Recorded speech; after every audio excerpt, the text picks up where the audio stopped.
శ్రీమాత్రే నమః. హలో అండి, అందరికీ నమస్తే. ఈ వీడియోలో సెప్టెంబర్ 7వ తారీఖు వచ్చే చంద్రగ్రహణం భారతదేశంలో కనిపిస్తుందా, ఒకవేళ కనిపిస్తే ఎటువంటి నియమాలు పాటించాలి, పట్టు విడుపు స్నానాల సమయాలు ఏంటి, గర్భిణీ స్త్రీలు ఎటువంటి జాగ్రత్తలు తీసుకోవాలో, అలాగే గణపతి నిమజ్జనానికి ఈ గ్రహణం ఏమైనా అడ్డు వస్తుందా అనేది ఈ వీడియోలో తెలుసుకుందాం.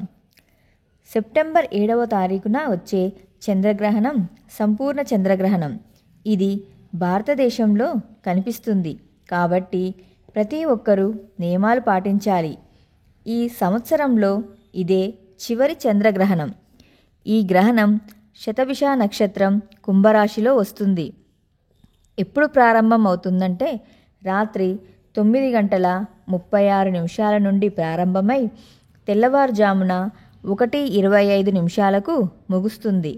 అలాగే గ్రహణం యొక్క పూర్తి సమయం 3:49. పట్టు విడుపు స్నానాల సమయాలు ఏంటంటే, పట్టు స్నాన సమయం వచ్చేసి గ్రహణ ప్రారంభ సమయానికి అరగంట ముందు స్నానం ఆచరించాలి. విడుపు స్నాన సమయం వచ్చేసి గ్రహణం అంతా పూర్తి అయ్యాక చేయాలి.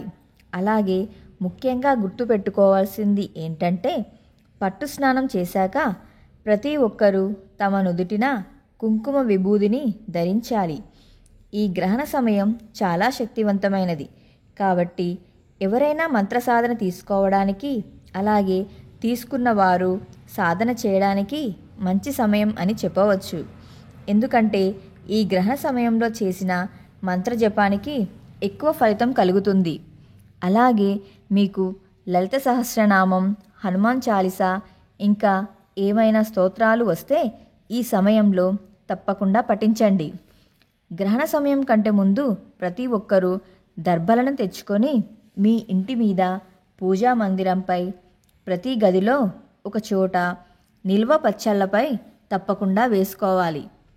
ఈ గ్రహణ సమయంలో సాధ్యమైనంత వరకు ఎటువంటి ప్రయాణాలు కూడా చేయకూడదు. ఒకవేళ తప్పనిసరిగా చేయవలసి వస్తే మీ పాకెట్లో లేదా చేతికి దర్భను కట్టుకొని వెళ్ళడం మంచిది.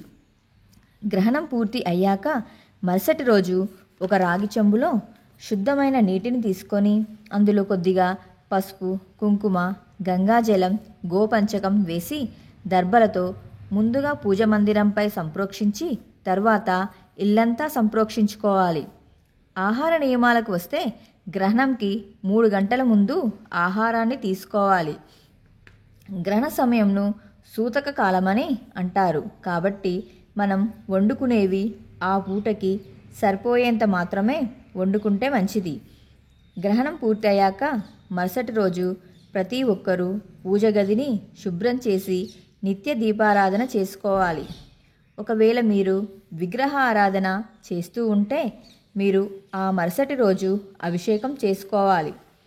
గర్భిణీ స్త్రీలు జాగ్రత్త విషయానికి వస్తే గ్రహణ సమయానికి 3 గంటల ముందు ఆహారం తీసుకోవాలి. అలాగే వారు ఉండే గదిలో తలుపులు, కిటికీలు, కర్టెన్స్ అన్నీ క్లోజ్ చేయాలి. ఎట్టి పరిస్థితులలో కూడా వారు బయటికి రాకూడదు. అలాగే మనకు ఈసారి వినాయక చవితి ఆగస్టు 27వ తారీఖున వచ్చింది కాబట్టి ఈసారి ప్రతి ఒక్కరూ 9 నవరాత్రులు మాత్రమే నిర్వహించుకోవాలి. 11, 13 రాత్రులు చేసేవారికి ఈసారి అవకాశం ఉండదు. ఎందుకంటే 7వ తారీఖున చంద్రగ్రహణం ఏర్పడుతుంది కాబట్టి ఈలోపే స్వామివారికి ఉద్వాసన చేయాలి. అంటే 4వ తారీఖున చెప్పాలి. ఈ గ్రహణాన్ని ఎవరు చూడకూడదంటే కుంభరాశి వారు, అలాగే శతభిష నక్షత్రం, పూర్వభద్ర నక్షత్రం వారు చూడకూడదు.